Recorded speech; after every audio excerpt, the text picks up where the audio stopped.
महाराष्ट्र में सियासी घमासान फिलहाल थमता हुआ नजर नहीं आ रहा है। पिछले 2 दिनों में हुए सियासी घटनाक्रम से शिवसेना काफी गुस्से में है। यही वजह है कि उसने शिंदे सरकार के विश्वास मत के खिलाफ सुप्रीम कोर्ट में याचिका दायर कर दी है।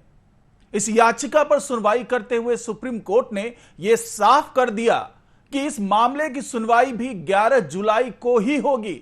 जी हां, 11 जुलाई तक सुप्रीम कोर्ट ने एक तरीके से पाबंदी लगा रखी थी कि जिन विधायकों के खिलाफ नोटिस जारी किया, 16 विधायकों के खिलाफ जो नोटिस जारी किया गया था उसे अयोग्य घोषित करने की कोशिश की गई थी, तो उस पर एक तरीके से रोक लगाया हुआ है।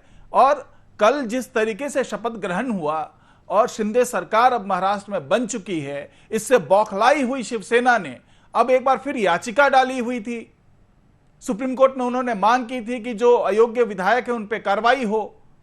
जो उनकी समझ में लगता है कि ये जो 16 विधायक हैं वो अयोग्य हैं, उनके खिलाफ कार्रवाई होनी चाहिए। लेकिन सुप्रीम कोर्ट ने साफ कह दिया है कि इस मामले की सुनवाई भी 11 जुलाई को ही होगी।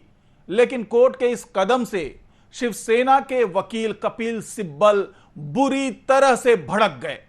उन्होंने कहा कि डेमोक्रेसी का डांस नहीं चल रहा है, जिस पर कोर्ट ने कहा कि हम आंखें खोलकर बैठे हुए हैं, आपको इस तरह की टिप्पणी करने की जरूरत नहीं है, हम सब कुछ देख रहे हैं जो चल रहा है महाराष्ट्र में और लोकतंत्र की रक्षा करने के लिए हम मौजूद हैं। सुप्रीम कोर्ट के कहने का आशय यही था। शिवसेना की तरफ से चीफ व्हिप सुनील प्रभु ने यह याचिका दायर की है। अपनी याचिका में सुनील प्रभु ने लिखा है कि शिवसेना के जिन 16 बागियों को डिप्टी स्पीकर ने निलंबित कर दिया था, उनकी सदस्यता रद्द कर दी जाए। यह कहना है सुनील प्रभु का। उनके मुताबिक जो 16 बागी विधायक हैं जिनको अयोग्य घोषित कर चुके हैं डिप्टी स्पीकर, उनकी सदस्यता रद्द कर देनी चाहिए। इसके साथ इस मामले पर फैसला न आने तक विश्वास मत को भी रोक दिया जाए। जी हां, विश्वास मत किसका? शिंदे सरकार का। आपको बता दें कि 3 और 4 जुलाई को विधानसभा का विशेष सत्र बुलाया गया है। शिंदे सरकार इस दौरान अपना बहुमत साबित करेगी। साथ ही विशेष सत्र में सरकार के बहुमत परीक्षण के बाद बीजेपी को स्पीकर का पद भी मिल सकता है। सबसे बड़ी चिंता शिवसेना की यही है कि अगर विश्वास मत 3-4 जुलाई तक आ गया तो उसमें वो व्हिप का इस्तेमाल नहीं कर पाएंगे।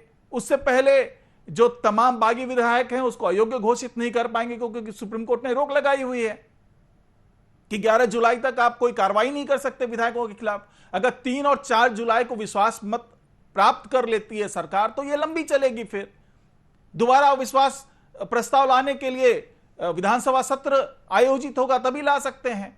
क्योंकि अभी जो है वो विशेष विधानसभा सत्र 2 दिन के लिए बुलाया जाएगा, 3 और 4 तारीख को, जिसमें कि विश्वास मत साबित करने की बात होगी और शिंदे सरकार साबित भी कर लेगी। और यह एक बहुत बड़ा गेम बीजेपी की तरफ से भी है और शिंदे के गुट की तरफ से भी है, क्योंकि उन्हें पता है कि जो भी करना है 11 जुलाई से पहले कर लें, क्योंकि 11 जुलाई के बाद अगर ये चीजें होंगी तो हो सकता है कि व्हिप के चक्कर में आकर के वो अयोग्य साबित हो जाए और सरकार गिरने की नौबत आ जाए। तो इसलिए ये सब कुछ जो है वो 3 और 4 जुलाई को होना है और शिवसेना नहीं चाहती है कि ये 3 और 4 जुलाई को हो। आपको बता दें कि ये जो स्पीकर का पद है, क्योंकि अभी जो भी फैसले ले रहे हैं वो डिप्टी स्पीकर ले रहे हैं और ये स्पीकर का पद पिछले 17 महीनों से खाली पड़ा है। तो जो 3 और 4 जुलाई को जो सत्र बुलाने की बात हो रही है, यानी एक दिन बाद ही जो सत्र बुलाई जाएगी, उसमें स्पीकर पद पे भी चुनाव हो सकता है, क्योंकि स्पीकर का पद खाली है ऑलरेडी। और चूंकि बीजेपी सबसे बड़ी पार्टी है, साथ ही उनको शिंदे गुट का समर्थन भी है, इसलिए यह माना जा रहा है कि बीजेपी को यह स्पीकर का पद मिल सकता है। फिलहाल डिप्टी स्पीकर यह जिम्मेदारी संभाल रहे हैं, क्योंकि स्पीकर है नहीं और वो तमाम फैसले ले रहे हैं, वो एनसीपी के हैं। और जैसे ही स्पीकर बीजेपी का हो जाता है, उसके बाद डिप्टी स्पीकर के सारे जो पावर है वो लगभग सीज हो जाएंगे, क्योंकि स्पीकर ही सारे फैसले लेगा। अब विधानसभा अध्यक्ष के लिए योग्य उम्मीदवारों की जो होने चाहिए उसको चुनने के लिए भी बीजेपी तमाम तरह से मंथन करने में जुटी हुई है। अब बड़े स्तर पर मंथन की जा रही है। दूसरी तरफ एक अहम सियासी घटनाक्रम में एकनाथ शिंदे ने महाराष्ट्र का मुख्यमंत्री बनते ही आर्य कॉलोनी को लेकर उद्धव सरकार का फैसला पलट दिया है। जी हां, यह तो होना ही था।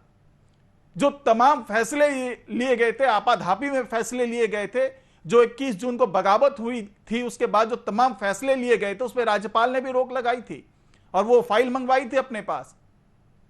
लेकिन शिंदे सरकार बनते ही एकनाथ शिंदे ने अब फैसले को पलटने की शुरुआत कर दी है। यही वजह है कि नए मुख्यमंत्री की शपथ ग्रहण के तुरंत बाद राज्य सरकार ने सॉलिसिटर जनरल को निर्देश दिया कि मेट्रो कार शेड मुंबई की आरे कॉलोनी में ही बनाया जाए, क्योंकि उद्धव ठाकरे ने इस पर रोक लगा दी थी। तो अब यह माना जा सकता है कि जो सियासी उठापटक जो चल रही थी महाराष्ट्र में, उस पर अभी कोई विराम लगता हुआ नहीं दिख रहा है। वो तमाम दांवपेच अभी भी आजमाए जा रहे हैं, शिवसेना की तरफ से आजमाए जा रहे हैं, क्योंकि उन्हें अब ये बहुत ही नागवार गुजर रहा है कि उनकी तमाम कोशिशों के बावजूद एकनाथ शिंदे अब मुख्यमंत्री बन गए हैं। खैर, इस खबर में फिलहाल इतना ही। नमस्कार।